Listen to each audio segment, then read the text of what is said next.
This morning, there was another U.S. strike involving... The U.S. President Donald Trump has warned the Venezuelan president not to challenge the United States. On December 25th, 2025, in international waters south of the Caribbean Sea, 3 Venezuelan warships moved in silence toward a United States Navy vessel, closing distance without warning and without a single word exchanged.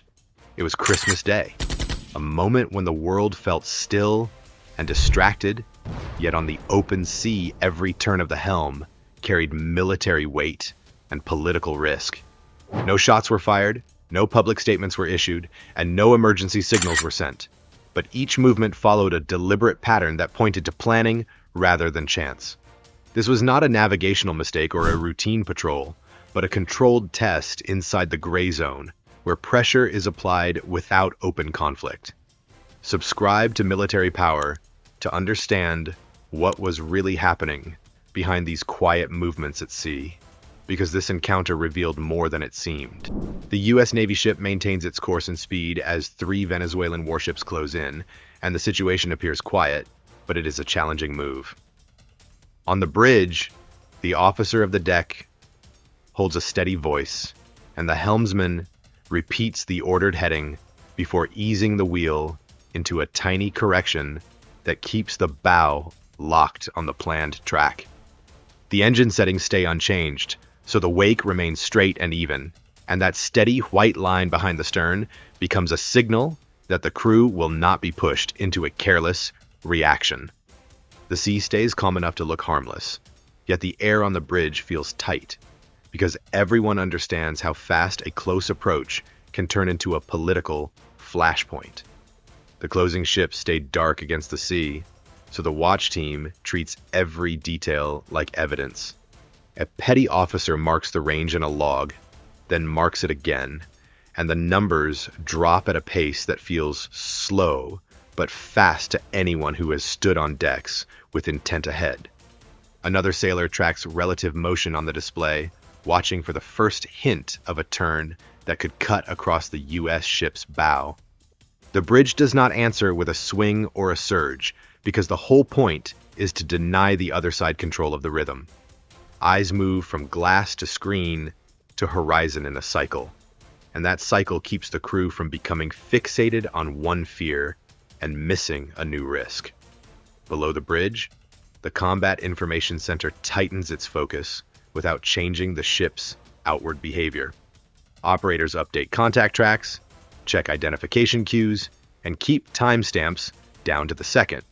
So later, no one can argue about who moved first. A watchstander calls out speed estimates and spacing between the Venezuelan ships, and another confirms them from a second sensor feed. The tone stays professional and flat, and that flat tone is a form of control, because panic can spread faster than any ship can turn. The team works the plot like investigators building a case, and every confirmed update becomes another piece that locks the picture into place.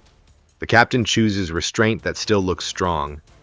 He does not order a chase, and he does not order a visible threat, because a threat can be used as a story against the U.S. ship. He lets the ship's steady line carry the message, and he keeps the crew on the simplest rule: stay on mission, stay predictable, and do not create an excuse for escalation.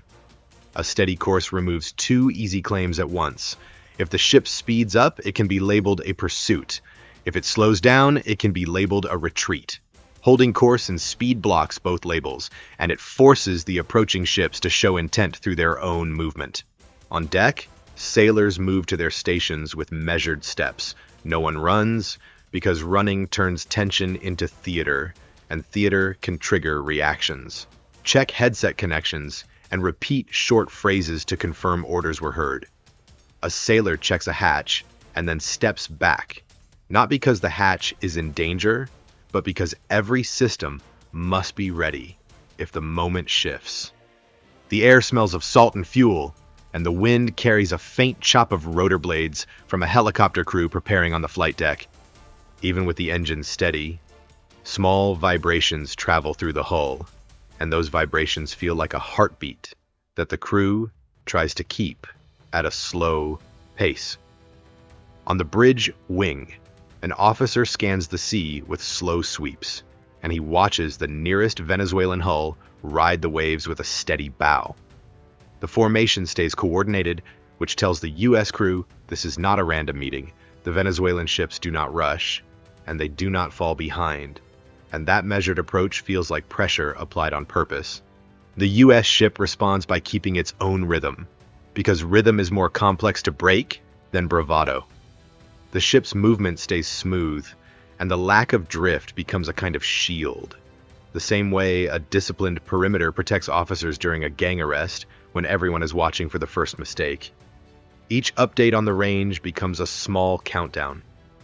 The numbers change, and the bridge acknowledges them, and the ship continues forward. The officer of the deck checks the track against planned waypoints, and the navigator confirms the position with calm precision. The helmsman corrects again by a fraction, just enough to keep the track accurate, and the rudder indicator settles back to center. The engine room reports stable power, and the bridge confirms this report because repetition here is not filler. It is confirmation that everything is in order. The crew knows that gray zone pressure often tries to create a tiny error, a small turn that looks defensive, a slight speed change that looks emotional, and they refuse to provide it. The crew watches for the line where proximity becomes unsafe. They know that gray zone pressure often resides in that thin space, close enough to intimidate, yet not close enough to fire. The U.S. ship stays steady to keep that line clear, and the watch team holds its attention on angles and closing rates. Eyes move from the horizon to the displays and back again, and no one stares at a single screen for too long. In gang takedowns, the danger rises when people become fixated, and the cure is scanning, cross-checking, and keeping the entire scene in view. The bridge does the same thing, treating the sea like a street where threats can come from the side as easily as from the front. Minutes stretch, and the calm becomes heavy. The sea looks ordinary, yet every person on watch feels the same question. Will the other side keep closing, or will it stop short and claim it was only a look? The U.S. ship does not answer that question with motion. It answers by staying on its original line, like a patrol car holding lane position, while another vehicle drifts closer, forcing the drift to be obvious. The bridge records bearings and times, and the crew keeps hands ready without making a show, because readiness is strongest when it is quiet. A quiet order moves through the ship to prepare for enhanced observation, and sailors repeat it in short, confirmed phrases. The flight deck crew completes final checks, and the boat maintains the same speed to keep the launch window open. The U.S. vessel holds course, maintains its pace, and keeps its nerve, and that steady discipline sets the stage for the next phase when sensors tighten their focus and a helicopter lifts off to watch the encounter from above. The helicopter slides into position above the water, and the crew brings the aircraft down to a steady hover that feels as though it is close enough to touch the sea. From this angle, the Venezuelan ships appear in precise alignment, their bows cutting through the surface with measured intent. The pilot holds the line while the sensor operator adjusts the camera, tightening the frame until hull numbers, deck movement, and wake patterns sit sharp and undeniable on the screen.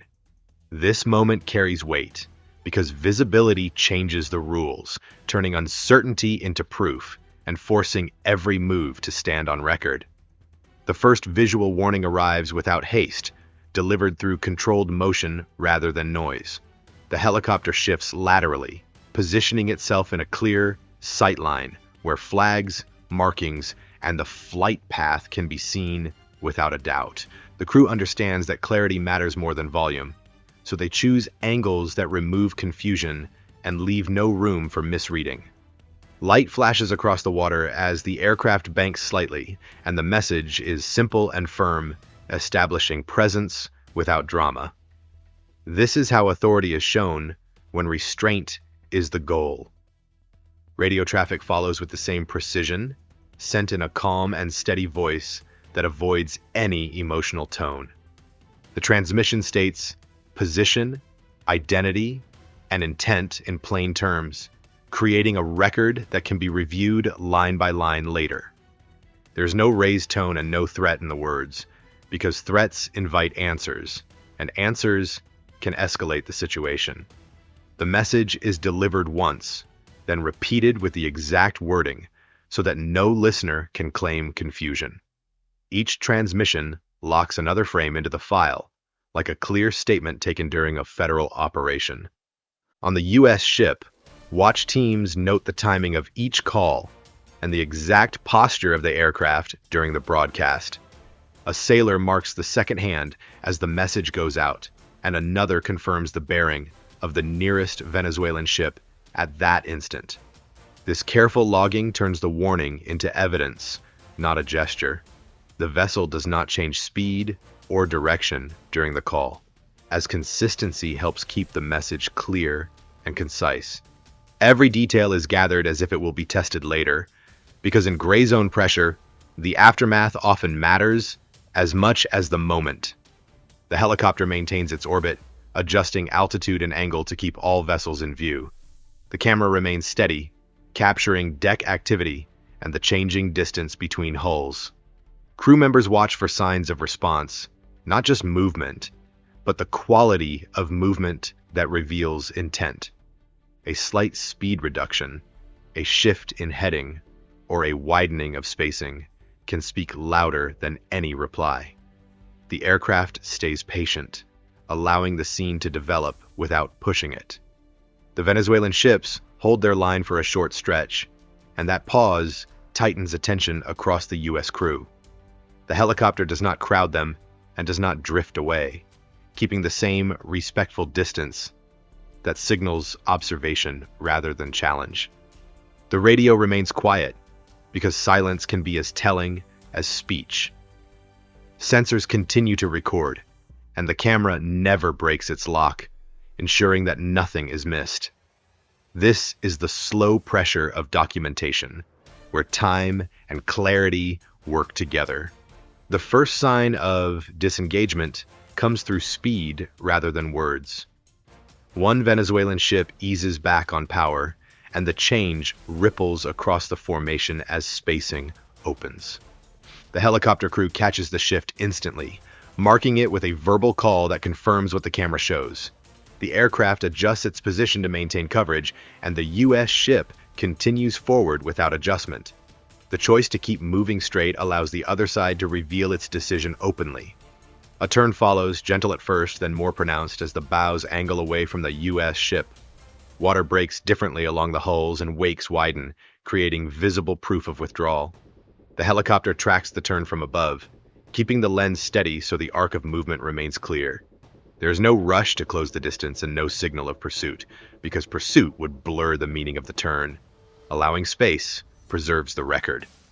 Radio silence remains intact as the Venezuelan ships continue to peel away. The lack of gunfire and the absence of collision underline the controlled nature of the moment. The helicopter holds its path and altitude, watching the separation grow. Each second adds distance and reduces risk, and the calm holds. This quiet ending shows that the objective was never combat, but measurement, and that the limit has been reached. On the U.S. ship, confirmations move through the bridge and information center in low voices. Bearings update, range increases, and the contact tracks begin to diverge. The crew notes the final headings and times, sealing the sequence with clear endpoints. Nothing about the posture changes until the withdrawal is complete, because changing early could confuse the record. Discipline remains intact until the very last moment. The helicopter makes one final pass to ensure the turn continues and that no sudden move follows. The camera records the widening gap, the steady increase in distance, and the absence of aggressive signals. With the scene stable, the aircraft shifts slightly to keep all parties visible while reducing presence. The message has been delivered and received, and the result is clear without a word exchanged. This exchange ends without force because clarity has replaced guesswork and documentation has replaced bravado. The warnings achieved their purpose by removing doubt and establishing boundaries that were both visible and audible. The Venezuelan ships withdraw because the choice stands plain on record, and crossing it would carry consequences that need no threat to explain. The U.S. ship continues its mission unchanged, and the helicopter remains overhead just long enough to confirm separation. As the aircraft prepares to reposition and the sea returns to its quiet surface, the crew understands that the next phase will depend on what happens after the cameras power down and the records begin to circulate, setting the stage for what is to come. The U.S. Navy ship continues forward on its original route as the sea settles back into a wide, quiet surface, and that forward motion carries meaning long after the encounter fades behind the stern. The bridge team maintains the same watch rotation, posture, and tone of voice, as changing routines would suggest that the pressure had been adequate. Course lines stay locked on planned waypoints, and the helmsman maintains the ordered heading with small, steady inputs that keep the bow accurate. The engines remain at the same setting, pushing the ship ahead with a calm pulse that does not invite reaction or doubt. On deck, sailors resume their patterns without release or celebration, moving with purpose rather than relief. A lookout rechecks the horizon, not because a threat remains close, but because vigilance does not pause after tension passes. The deck remains orderly and equipment stays secured because a ship that relaxes too quickly shows weakness. This discipline mirrors law enforcement teams who clear a block and still hold positions until the area is entirely under control. Control here is not loud, but it is complete. Inside the ship, systems return to steady monitoring from a heightened focus without a visible shift in pace. Screens continue to track contacts over a greater range, and operators verify that separation remains as expected. No one rushes to close logs or stand down alerts because the mission remains active. Each station confirms readiness and then confirms it again, reinforcing that the task is not finished just because the pressure has lifted. This measured continuation shows that the ship did not react to the encounter. It absorbed it. The captain allows the ship to speak through consistency. There is no announcement and no visible signal to mark the end of the moment, because marking it would give it more importance than necessary. The vessel holds the same speed, and the wake remains straight and even, leaving no sign of deviation. This unbroken line through the water becomes a quiet statement that the mission was never in question. In the language of enforcement, the objective remains active until it is fully completed, not until resistance ceases. Crew members continue with routine tasks, paying careful attention to checking equipment and verifying communications through short, clear exchanges.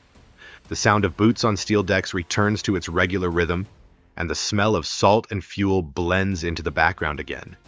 Yet awareness stays high, because gray zone pressure can return when attention drops. The ship moves forward with eyes open, treating calm as a condition to manage rather than a signal to relax. The helicopter reduces presence and shifts focus without entirely departing, maintaining a position that supports the ship without drawing attention. From above, the aircraft confirms that the distance continues to increase and that no shadowing is present. The camera captures the empty water behind the U.S. ship, recording absence as carefully as it recorded the approach. This confirmation is essential because it provides proof of separation, which strengthens the legitimacy of the restraint. The aircraft remains part of the posture even as the immediate moment passes. On the bridge, the navigation team checks the next waypoint and confirms timing against the plan. The officer of the deck acknowledges the report and keeps the ship on schedule, reinforcing that the encounter did not alter priorities. Time continues to move forward, and with it, the mission. This adherence to plan removes the encounter from the center of gravity and places it back where it belongs, as a tested moment rather than a defining one. The ship's steady movement denies the pressure its desired outcome. Gray zone tactics often aim to elicit a reaction that can be used to reshape the narrative or justify further escalation. By maintaining course and presence, the U.S. Navy removes that opening. The encounter becomes a closed loop, documented and contained, without spilling into broader consequences. This approach echoes investigative operations, where suspects are watched rather than rushed, allowing facts to accumulate without triggering flight or violence. Crew members review immediate data in real time while keeping their attention forward. Bearings and ranges are confirmed again, and the final shape of the encounter is sealed in records that do not require interpretation. The absence of dramatic action becomes the point because it shows that control was never lost. This calm documentation reflects how law enforcement closes a perimeter and then resumes patrol, making clear that order stands. As miles pass and the sea stretches empty ahead, the ship's presence continues to project authority without spectacle.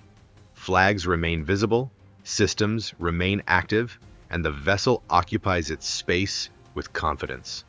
This presence is not aggressive, but it is firm, and firmness can deter more effectively than force. The mission moves forward, unchanged in both direction and purpose. The lesson settles into routine rather than speech. Restraint, paired with presence, proves capable of breaking pressure that relies on provocation. The ship did not need to challenge the system that applied pressure. It only needed to refuse its tempo. This refusal kept the situation from escalating and preserved control over the narrative and the sea. As the U.S. Navy ship continues toward its next operational area, attention shifts from the immediate encounter to the broader consequences that such restraint may carry, setting the stage for the final section that examines what this moment signals for future confrontations in contested waters. The encounter in the Southern Caribbean unfolded without gunfire, yet every movement carried weight, and the sequence followed a clear and deliberate path from start to finish. 3 Venezuelan warships approached in silence, reducing distance with measured intent, while the U.S. Navy vessel held its course and speed, refusing to react in ways that could shift control. Sensors and aerial surveillance captured each step. Warnings were delivered with clarity rather than force, and the approaching ships ultimately reduced speed, turned away, and disengaged without a single shot. The U.S. mission continued unchanged, leaving behind a straight wake and a complete record of what happened on open water. This was not a random meeting or a navigational coincidence, but a strategic test carried out inside the gray zone, where pressure is applied without crossing into open conflict. The timing, formation, and silence pointed to planning, not chance, and the withdrawal confirmed that limits had been reached. What played out was a controlled probe designed to measure response, discipline, and resolve, rather than to trigger a fight. Seen in that light, the encounter fits a broader pattern of testing presence without declaring intent. From a news perspective, the contrast in methods explains the outcome. Venezuela relied on quiet proximity and coordinated movement to apply pressure, using closeness itself as a tool. The United States answered with discipline, continuous monitoring, and lawful presence, denying the pressure any opening to escalate. By holding course, maintaining speed, and documenting every step, the U.S. Navy removed uncertainty from the equation. The absence of force was not a lack of capability, but a demonstration of control that left no ambiguity about who set the terms of the interaction. Looking ahead, the risks tied to these encounters remain real. If silent approaches continue, the chance of miscalculation grows, because distance at sea leaves little margin for error. A moment of confusion, a misread signal, or an unexpected maneuver could turn a controlled test into an accident with consequences far beyond the ships involved. History shows that minor incidents can escalate quickly when they occur in contested spaces, especially when pride and perception are involved. From this perspective, restraint carries both strength and risk. While discipline can diffuse a single encounter, repeated tests may raise stakes over time. Each close approach becomes part of a larger pattern, and these patterns influence decision-making on both sides. What remains uncertain is whether future encounters will follow the same script, or whether pressure will eventually push someone to cross a line that was previously respected. As this story comes to a close, one fact stands clear. The events in the Caribbean were a calculated exchange, not an accident, and they offer a glimpse into how modern confrontations unfold without firing a shot. If these approaches continue, the balance between restraint and risk will be tested again. Subscribe to Military Power for transparent reporting on these moments that shape security beyond headlines, and share your view in the comments. If these close approaches keep happening, will the next one still end in silence?